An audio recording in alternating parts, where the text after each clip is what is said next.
प्रधानमंत्री नरेंद्र मोदी की इजरायल यात्रा ऐसे समय हो रही है जब पश्चिम एशिया का क्षेत्र बेहद अस्थिर है। यह उनकी 2017 की ऐतिहासिक यात्रा के बाद पहली आधिकारिक यात्रा है। हालांकि इस बार परिस्थितियां अलग हैं। गाजा में नाजुक युद्ध विराम, अमेरिका ईरान तनाव और खाड़ी क्षेत्र में बढ़ती सैन्य गतिविधियां इस दौरे को और संवेदनशील बना रही हैं।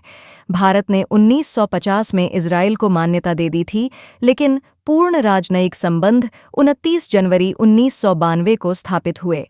शीत युद्ध की राजनीति, फिलिस्तीन के समर्थन, घरेलू राजनीतिक संवेदनशीलता और पश्चिम एशिया में ऊर्जा हितों के कारण यह प्रक्रिया 4 दशक तक टली रही। 1992 में प्रधानमंत्री पी.वी. नरसिम्हा राव के कार्यकाल में संबंधों की औपचारिक शुरुआत हुई और यह एक निर्णायक मोड़ साबित हुआ। रक्षा सहयोग दोनों देशों के रिश्तों की मजबूत नींव रहा है। 1962 के भारत-चीन युद्ध और 1999 के कारगिल संघर्ष के दौरान इजरायल ने भारत को महत्वपूर्ण सैन्य सहायता दी। आज इजरायल भारत के प्रमुख रक्षा आपूर्तिकर्ताओं में से एक है।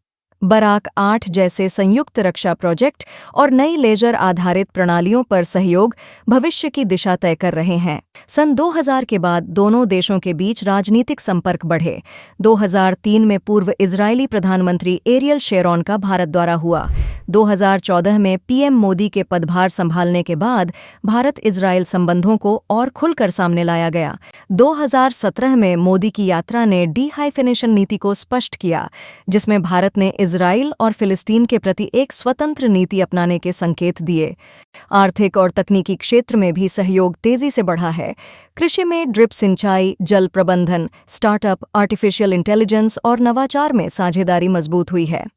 साथ ही मुक्त व्यापार समझौते और निवेश समझौते पर बातचीत जारी है।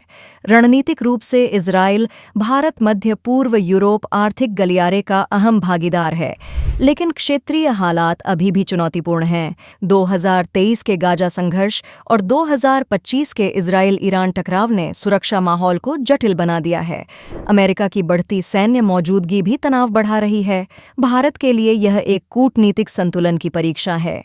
एक ओर इजरायल महत्वपूर्ण रक्षा और तकनीकी साझेदार है, तो दूसरी ओर ईरान और खाड़ी देशों के साथ ऊर्जा और प्रवासी भारतीयों से जुड़े हित भी अहम हैं। कुल मिलाकर यह यात्रा केवल औपचारिक कूटनीति नहीं, बल्कि भारत की रणनीतिक स्वायत्तता और बहुआयामी विदेश नीति की परीक्षा है।